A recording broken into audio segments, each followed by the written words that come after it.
Hello and welcome to the Monthly Marquee. I'm your host, Bart Levins, and our first guest representing Hardin County Playhouse is Mr. Ron Blair. Ron, what's happening at the Playhouse?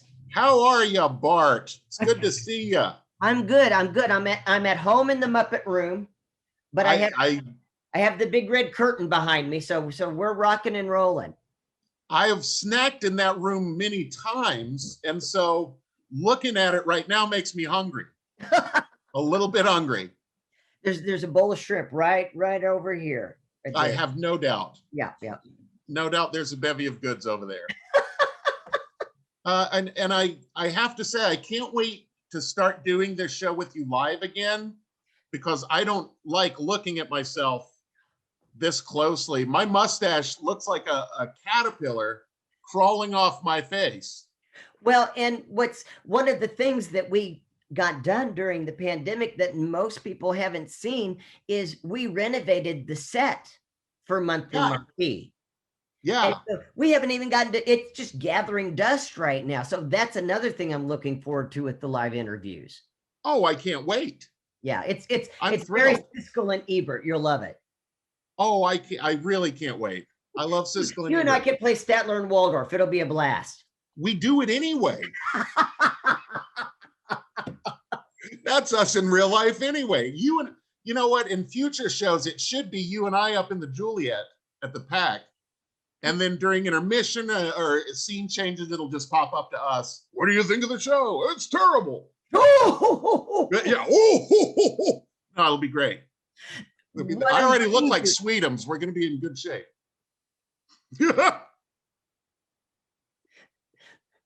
Quick transition. What's going on at the Playhouse? Well, we're looking forward to presenting Talking With, HCP's triumphant return to the stage. And I guarantee you the best show that's been on the HCP show stage this season. Yeah. That's quite the tough claim there, my friend. Even odds, man. Even odds that it's the best show we've done on the stage this year. Guarantee it.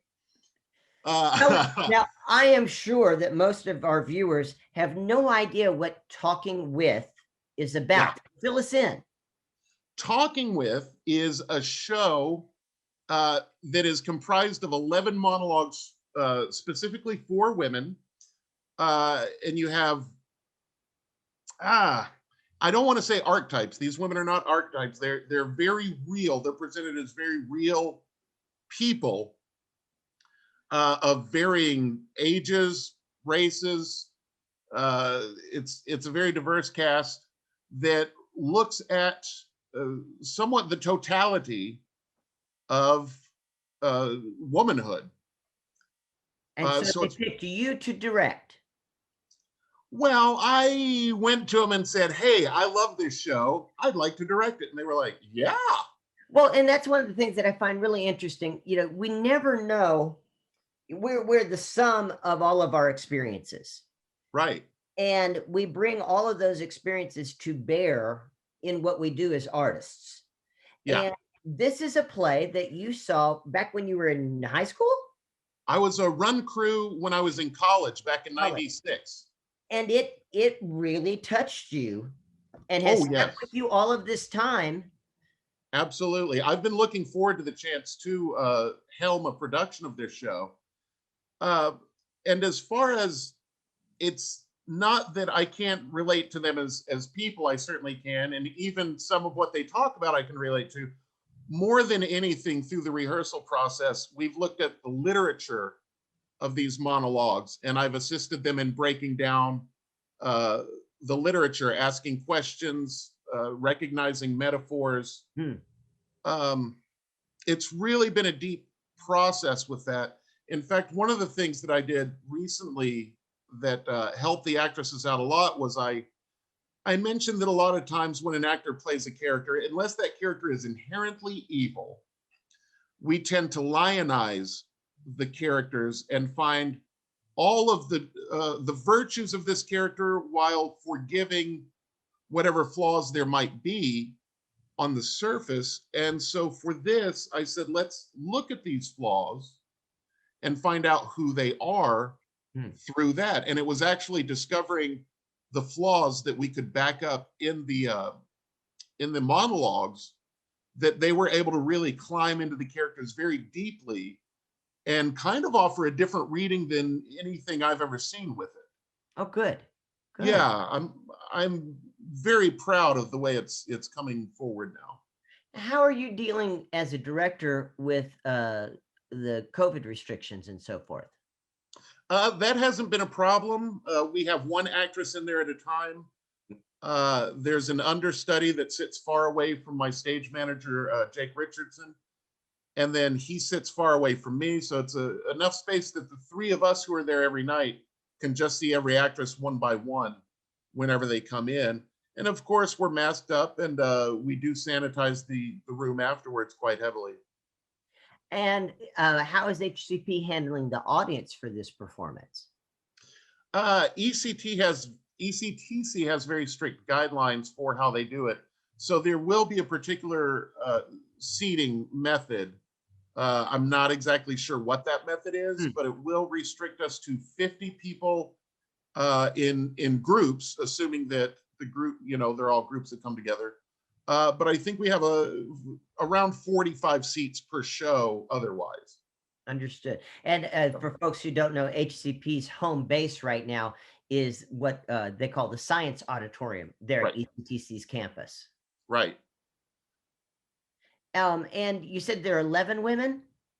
11 women altogether. And how were these women selected? What was the process for that like? I slotted auditions for them and encouraged video auditioning. And then it was the same as the rehearsal process where they come in one at a time. And I would have them read from several different monologues to figure out where I could place them. And then ended up with a phenomenal cast of women. There were about 16, I think, that auditioned all together. And there wasn't a bad audition among them. They were all great. So it was hard to choose who to play what. Well, and if anyone's on the fence about going to see this, what I would just add is your experience having seen it so many years ago and how it still has affected and been part of your life, coupled with the fact that these women who came out and auditioned, they came out because they were not involved in other productions. Right. You've got the cream of the female crop of local actors in this production. Undoubtedly. Yeah. It's the best of the best as far as casts go. So it's, I mean, and that alone makes it's one of those things we say a must see, but this really is a must see. It's a show that's not done very often. Right. It is a production that that has affected you in such a way that you've held on to it for 20, 30 years in the back of your mind. And you have the best local actresses involved because they have nothing else to do. So they came out for this. They're so hungry to perform. This is going to be a fantastic production. I'm just really, really excited for you and for them, and that that you guys are able to bring this to our community. Thank you so much. I appreciate that. I have no doubt it's going to be a wonderful experience for everyone. How can people get tickets? They can call our number at 351-0577, or you can visit hardincountyplayhouse.com and purchase tickets through there, I believe. Excellent. Ron, always a pleasure, sir. Thank you for your time. Yeah, man. Can't wait till next time. Good to see you. All right. We actually have a former student and a current student, and both are involved in this weekend's production of Matilda Jr. with Allegro Dance Theater. I have here Miss Skylar Yates. And Skylar, who are you playing in Matilda? I'm playing Amanda. Amanda? And who's this over here? This is my dad, and he's gonna be flying me. He's gonna be flying you? Yeah. Do you trust him? Oh, okay, cool. Very cool. And you, sir, you have experience with flying. Yeah, so I was in 2002 when the PAC first opened. Hardin County Youth Theater had their production of Peter Pan, and I was casted for Michael, and I actually got to fly. So that was pretty cool to give back and be the parent volunteer and help Skylar here fly. I was going to say, that's got to be I can't imagine being where you are right now. Yeah, it's kind of cool. It's not kind of cool. It is really cool. When she joined with Carol at Allegro Dance Theater, and they were doing auditions. All she talked about was Amanda, Amanda, Amanda, Amanda, Amanda. I want to be Amanda. Amanda gets to fly. I want to fly. And then when we got that email of her being cast for it, it was like, yes. And then, like I said, pulled out the picture, and I had my harness and stuff like that from where I flew. And so, yeah, it's really cool. And Skylar, how long have you been dancing with Allegro? For ballet, I did it 4 years, and including tap. And then I've done musical theater for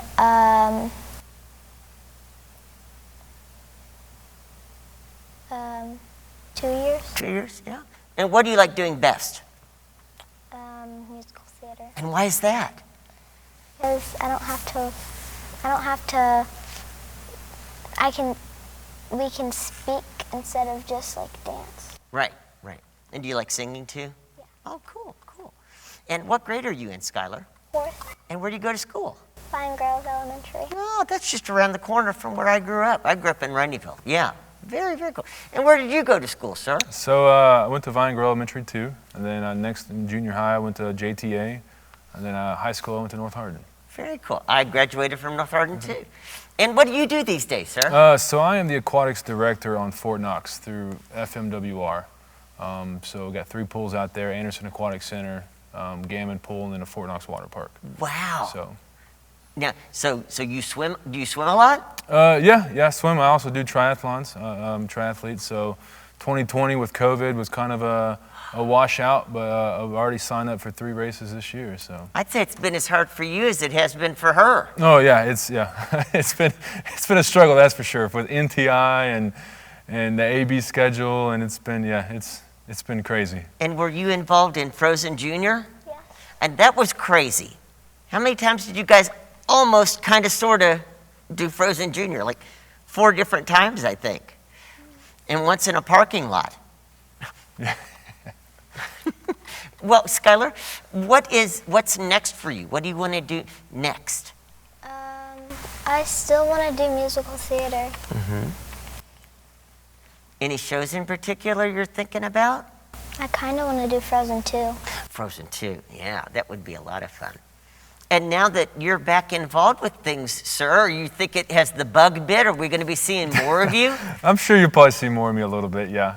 Especially if Skylar is going to continue on, I'd be more than welcome to volunteer. Like I was going to tell you before, I spent almost 3 summers here.